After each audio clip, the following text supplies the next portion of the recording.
এই মুহূর্তের সর্বশেষ আপডেট নিউজ নিয়ে আপনাদের সামনে হাজির হলাম। এখন শুনবেন সংবাদ শিরোনাম। কাউকেই নিজের চেহারা দেখান না সাদিক কায়েমের বউ। সাদিক কায়েমের স্ত্রীর আসল পরিচয় জানলে আকাশ থেকে পড়বেন। কোটিপতি শ্বশুরের জামাই হলেন ডাকসু ভিপি সাদিক কায়েম। আরও জানাবো, প্রেমিককে দিয়ে বাবার বাড়িতেই ডাকাতি করালেন তরুণী। আপনারা দেখছেন লাইভ নিউজ বাংলা। এতক্ষণ দেখছিলেন সংবাদ শিরোনাম, এখন দেখুন বিস্তারিত। সত্যি বলছি, এই বিয়ের ঘটনা জানতে গিয়ে সবাই যেন চোখ কপালে তুলেছে। ছবি তো নেই, নাম পরিচয়ও ঢেকে রাখা হয়েছে। একদম সিনেমার মতো গোপনীয়তা। ঢাকা বিশ্ববিদ্যালয়ের কেন্দ্রীয় ছাত্র সংসদের ভিপি, ছাত্র শিবিরের সবচেয়ে শক্তিশালী মুখ সাদিক কায়েম, তার বিয়ে এখন যেন পুরো দেশের আলোচনার কেন্দ্রবিন্দু। রাজকীয় আয়োজন মানে জংলা সাজসজ্জা, বিশাল ক্যাটারিং, দেশের রাজনীতি কাঁপানো অতিথি, এসব কিছুর মধ্যেই আসল প্রশ্ন হয়ে দাঁড়িয়েছে, কে এই রহস্যময়ী নারী? কেন এতটা আড়ালে রাখা হয়েছে তাকে? যখন তার পরিচয় প্রকাশ পেল, সবাই হতভম্ব হয়ে গেল। সাধারণ মানুষ তো অবাক হতেই পারে, বিশ্লেষকেরাও থতমত খেয়ে গেছেন। বিয়ের পাত্রীর পরিচয় জানলে আপনি আমি কেউই বিশ্বাস করতে পারবো না। চলুন আসল রহস্যটা শুনে নিই। এই নারীকে ঘিরে সোশ্যাল মিডিয়ায় তুমুল আলোচনা। সাদিক কায়েমের নবপরিণীতা স্ত্রীর নাম আনিকা ফারদিন ফারাইসি। নাম শুনেই বোঝা যায় অন্যরকম কিছু আছে এখানে।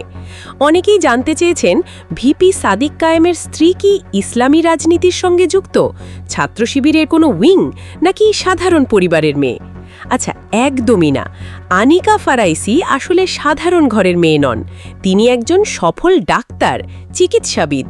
তার পড়ালেখা, যোগ্যতা সবই উজ্জ্বল।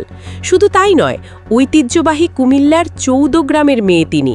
অর্থাৎ একদম কুমিল্লারই লড়াকু পরিবারের জামাই হয়েছে ভিপি সাদিক কায়েম। এ আরেক চমক। কুমিল্লার মানুষ তো গর্বে মুহুর্মুহু বলছে, আমাদের মেয়েকে বিয়ে করল দেশের ছাত্র রাজনীতির বড় নেতা। তাই চমকের এখানেই তো শেষ না।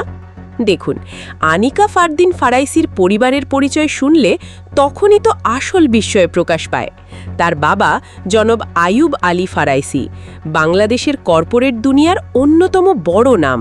তিনি রিলায়েন্স গ্রুপের ভাইস চেয়ারম্যান, সেই সাথে প্রবাসী বাংলা প্রপার্টিজ লিমিটেডের চেয়ারম্যান। সম্পদের কোনো কমতি নেই। এমন এক পরিবার, রূপ আর গুণের খনি, অঢেল টাকা পয়সা, এত সব সফলতা, সব কিছু মিলিয়ে একদম রাজকীয় ম্যাচ।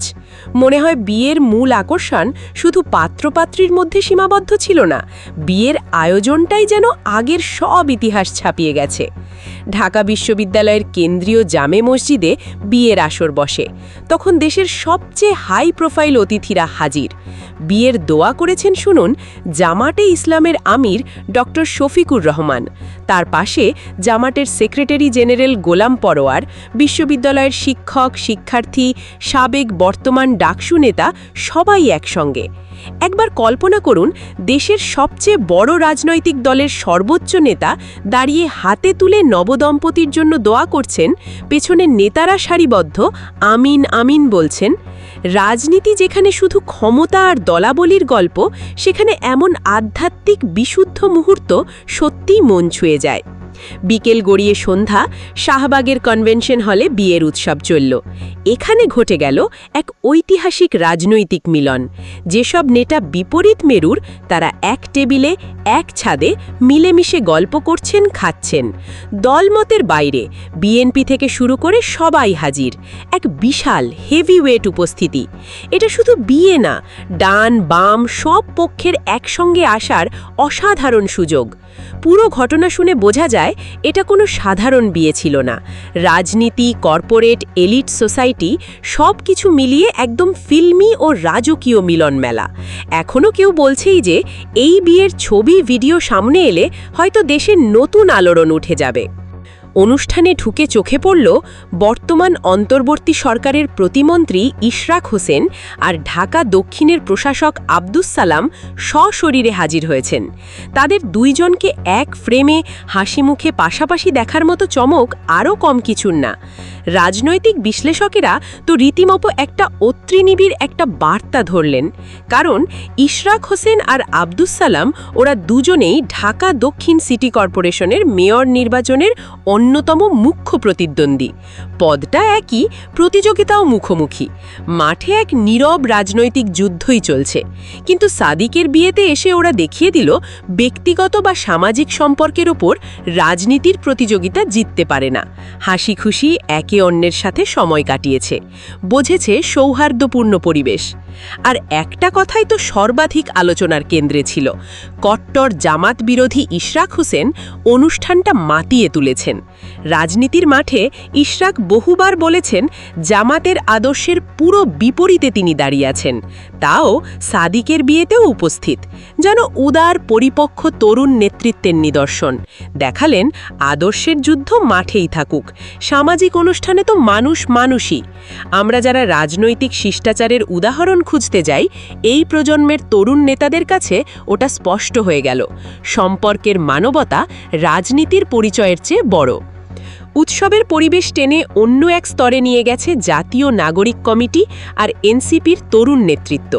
জুলাইয়ের গণঅভ্যুত্থানের পর যারা আজ কোটি মানুষের চোখের মণি, হাসনাত আবদুল্লাহ, নাহিদ ইসলাম, সার্জিস আলম, ওদেরকে দেখে বুঝাই যায় রাজনীতির গুরুগম্ভীর মুখোশ খুলে আজ সাধারণ যুবক হয়ে উঠেছে। মাঠে যে চঞ্চলতা, উৎসাহ, সরাসরি বন্ধুত্ব ওরা মাঠের রাজনীতিতে যেমন ছন্দ এনেছে, তেমনি এই অনুষ্ঠানে উৎসাহ উড়িয়ে দিয়েছে। কিন্তু আপনি জানেনও তো, মুদ্রার উল্টো পিঠও থাকে। যখন এই রাজকীয় বিয়ে নিয়ে আশেপাশে এত ইতিবাচক গল্প শোনা যাচ্ছে, তখনই কিন্তু শুরু হয়েছে একটু অন্য সুর, তীব্র বিতর্ক। সামাজিক মাধ্যম, ছাত্র সংগঠন আর রাজনৈতিক পক্ষের কিছু নেতারা প্রশ্ন করেছেন, সাদিক এই বিশাল বাজেট কোথা থেকে পেলেন? হাজার হাজার মানুষকে রাজকীয় ভোজ, দামি শাহবাগ কনভেনশন হল, এত টাকা এলো কোথা থেকে? যদিও সাদিকের ঘনিষ্ঠজনেরা বলছেন ও নিজেই স্বাবলম্বী, আর জামাত, শিবির সহ দলের শুভাকাঙ্ক্ষীরা দেশ বিদেশ থেকে এরকম একটা বিশেষ আয়োজনে হাত খুলে সহায়তা করেছেন। উপহার আর ভালোবাসায় ডুবে থেকে সুন্দর আয়োজনে অংশ নিতে পেরেছেন। অর্থের হিসেব তো এখানে গুরুত্বহীন। এই বিয়েতে অর্থের চেয়ে বড় রাজনৈতিক গুরুত্ব আর জাতীয় ঐক্যের বার্তা। সবচেয়ে চোখে পড়ার মতো হলো, পুরো প্যান্ডেলে হাজার হাজার মানুষের এ বিপুল সম্মেলনে একটা বিশেষ রাজনৈতিক শক্তির ছায়া পর্যন্ত ছিল না, অদৃশ্য। কোনো লীগ নেতার উপস্থিতি নেই। হ্যাঁ, আপনি ঠিকই ধরেছেন, স্বৈরাচারী শাসনের পতনের পর শেখ হাসিনার দল যেন কেমন নির্বাপিত, গায়েব। এটাই স্পষ্ট বর্তমান আর ভবিষ্যৎ বাংলাদেশের নতুন অনুপস্থিত রাজনৈতিক চিত্র। এনসিপি, জামাত, শিবির সহ দেশের প্রায় সব প্রধান দলের নেতারা হাসতে হাসতে এক ছাদের নিচে, অথচ লীগের কেউ নেই। এগুলোই আমাদের দেশের পরিবর্তিত রাজনৈতিক বাস্তবতা, যেখানে ঐক্য, সহনশীলতা আর খোলামেলা হাসি নব রাজনীতির মাপকাঠি হয়ে উঠছে। সবার আগে সর্বশেষ আপডেট নিউজ দেখতে সাবস্ক্রাইব করে আমাদের চ্যানেলের সাথেই থাকুন। আমাদের নিউজ ভালো লাগলে লাইক, কমেন্টস ও শেয়ার করুন। ধন্যবাদ সকলকে।